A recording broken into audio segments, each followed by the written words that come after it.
Some quick tips for you guys. Now, don't forget to capitalize words if they're at the beginning of a sentence. So if the blank is like this, blah, blah, blah, for example, then you want to make sure that your sentence or your word in that blank starts with a capital H. Okay, or if it's a name, of course, you start with a capital letter. But in Cloze, it will not ask you for names. All right, it will be a word. All right, so don't forget to capitalize your words if they're at the beginning of a sentence. If you write in the correct word, but with a small letter, lowercase letter at the beginning, they are entitled to mark it wrong. Okay, so remember that, and please don't lose marks for things like this. Okay, just check and make sure that you have put in your capital letters if they're at the beginning of a sentence.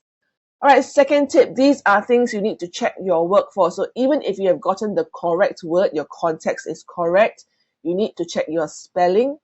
You need to check subject-verb agreement. Subject-verb agreement would be like saying he is, they are, the box of toys is. Okay, so matching the verb with the correct noun. Okay, this is the verb, this is the subject. Okay, all right, check for your correct tense. Make sure it's in the correct tense. Make sure that it is in the correct plural or singular form.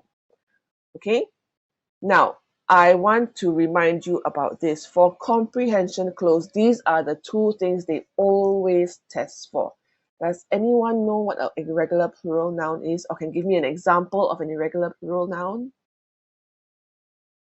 I'm going to give you one example. An irregular plural noun would be like child. The plural is children. Why is this irregular? Because most words you just add an S on the back and it becomes plural. But in this case, you cannot just add an S. Loaf and loaves, very good. Okay, so in this case, you cannot just put an S. It's not loaves. Although loaves is a correct word, it is actually the present tense of loaf. To loaf around, meaning to be like, lazy, to loaf around. Yes, then there's loaves, but we don't use loaves. Okay, so we have fungus and fungi. Any others? Cactus and cacti. Yes. Anything else? Leaf and leaves. Very good. So you have all your F words, right? Like leaf and leaves, knife and knives. Any others? Man and men. Very good. Yes. And woman and women, right? So we want to make sure that you pronounce them correctly as well. Man and men, woman, not woman, women and women.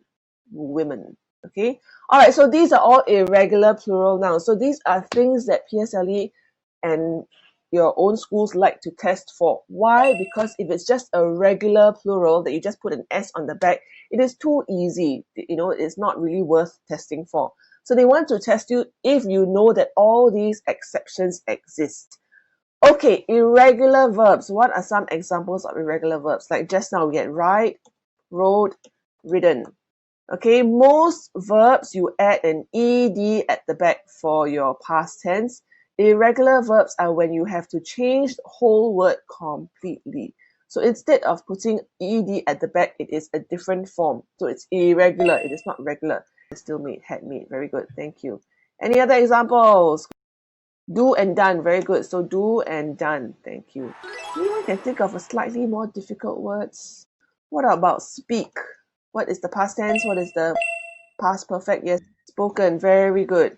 Okay, so these are the kinds of things they like to test for, like choose, but the past tense is chose, and then the past perfect is chosen. A lot of students write chosen, which is wrong. Okay, so these are the things they test for. They want to make sure that you know all these exceptions. Okay, of course, they also test for word forms. So like noun, adjective, adverb.